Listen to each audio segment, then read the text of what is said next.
నమస్తే friends, welcome to blossom channel. ఈరోజు నేను రేణుకాంబ దేవస్థానము చూపిస్తానండి. ఇదంతా మంటపము. ఇది చిత్తూరు నుంచి సుమారు 25 కిలోమీటర్ల దూరంలో చెన్నై హైవేలో ఉందండి. ఈ దేవాలయము కొండపైకి వెళ్ళాలి. ఇక్కడ శివుడు. ఇదండి లోపల అమ్మవారిని చూడడానికి ఇలా వెళ్ళాలి. చుట్టూ కొండలండి. ఆ లోపల అమ్మవారు పుట్టు విగ్రహం ఉంటుంది.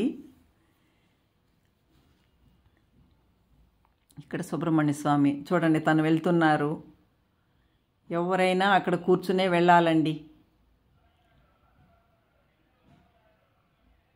చిన్న పిల్లలైతే వెళ్ళొచ్చు, కానీ ఇంకెవరైనా ఇలా కూర్చుని కిందికి అలా వెళ్ళి చూడాలండి అమ్మవారిని.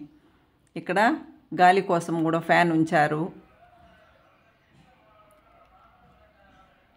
ఇక్కడండి అమ్మవారు. రాతి కట్టడం అండి. అది సుమారు 300 సంవత్సరాలకు పైన ఉండే దేవాలయం అండి. ఇది పురాతనమైన దేవాలయము.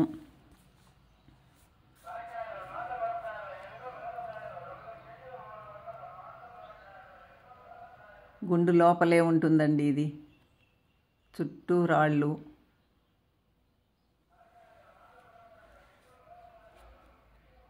ఇక్కడ సుబ్రహ్మణ్య స్వామి ఉన్నారు.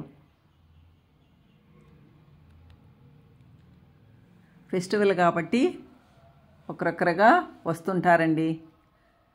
చూడండి, మేము ఇలా చూడడానికి వచ్చాము.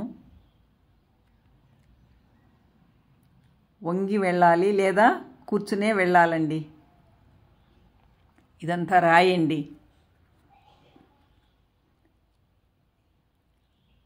రాతి లోపల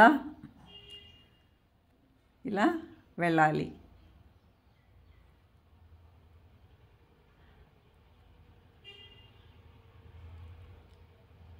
చుట్టూ కొండలు చూడండి. ఎగ్జాస్ట్ ఫ్యాన్ లాగా కూడా అక్కడ పెట్టారు. చిన్న రంధ్రం చేసి గాలి కోసము అరేంజ్ చేశారు. ఇదండి అమ్మవారి విగ్రహము, రాతి విగ్రహము. ఇది చేసి ఉంచారు. ఇక్కడ చిన్నగా కనిపిస్తుంది చూడండి, ఇది పుట్టు విగ్రహం అండి. దానికి కిరీటం ఉంచారు. చాలా మహిమగల అమ్మవారు.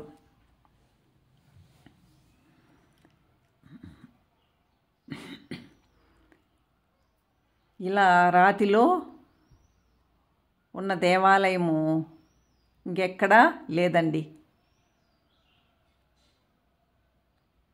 చాలా బాగుంటుంది. చుట్టూ కొండలు. ఇక్కడ ఆహ్లాదకరంగా ఉంటుంది. మొత్తము పైనంతా కూడా కొండేనండి. సంక్రాంతి పండుగ సందర్భంగా అందరూ వస్తుంటారు. ఒక 3 గ్రామాలు వాళ్ళు ఈ రేణుకా తల్లిని విగ్రహం తీసుకెళ్ళి బాగా ఆడంబరంగా భక్తితో ఉత్సవాలు జరుపుకుంటారు. ఉత్సవ విగ్రహము ఉందండి.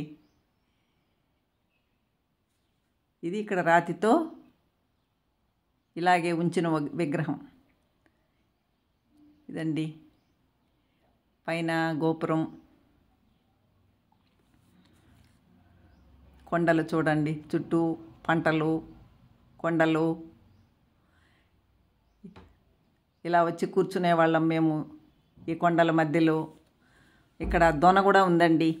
దొన అంటే నీరు ఉండే ప్లేస్. దాంట్లో ఎల్లప్పుడూ నీరు ఉంటుంది. విగ్రహాలు అభిషేకానికి ఆ నీటిని ఉపయోగించేవారు. ఇప్పుడు మళ్ళీ పైప్ లైన్ ద్వారా అరేంజ్ చేశారు. లైట్స్ అన్నీ కూడా అరేంజ్ చేశారు. గిరి దాతల సహకారంతో, చుట్టుపక్కల గ్రామాల వాళ్ళతో సహకారంతో కొంచెము బాగా డెవలప్ చేశారండి.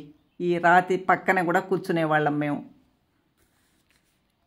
ఈ రాజగోపురము, ఈ మంటపము ఇది తమిళనాడు నివాసి షేర్కాడ్ గ్రామ నివాసి శ్రీ రాజవేల మొదలయార్ గారు కట్టించారండి. ఇది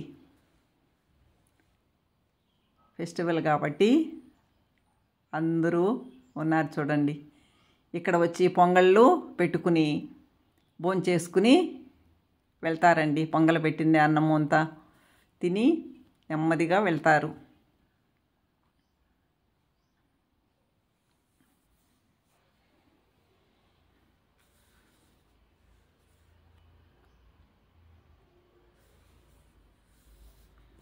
ప్రతి సంవత్సరము చుట్టుపక్కల గ్రామాల వాళ్ళు ఈ ఉత్సవ విగ్రహాన్ని తీసుకెళ్ళి పూజలు బాగా చేసుకుంటారండి. రేణుకాంబ తల్లి చూడండి ఎంతమంది వచ్చారో. ఇలా అమ్మవారిని తీసుకొచ్చి అమ్మవారికి పూలు పండ్లు స్వీట్స్ అన్నీ ఇక్కడ ఉంచి మళ్ళీ కోలాటలు పండరి భజనలు ఇలా చేసుకుంటారు. చాలా ఆనందంగా జరుపుకుంటారు. చూడండి ఉత్సవ విగ్రహం ఇది. ఇలా అమ్మవారిని తీసుకొచ్చి ఉత్సవాలు చేసుకుంటారు.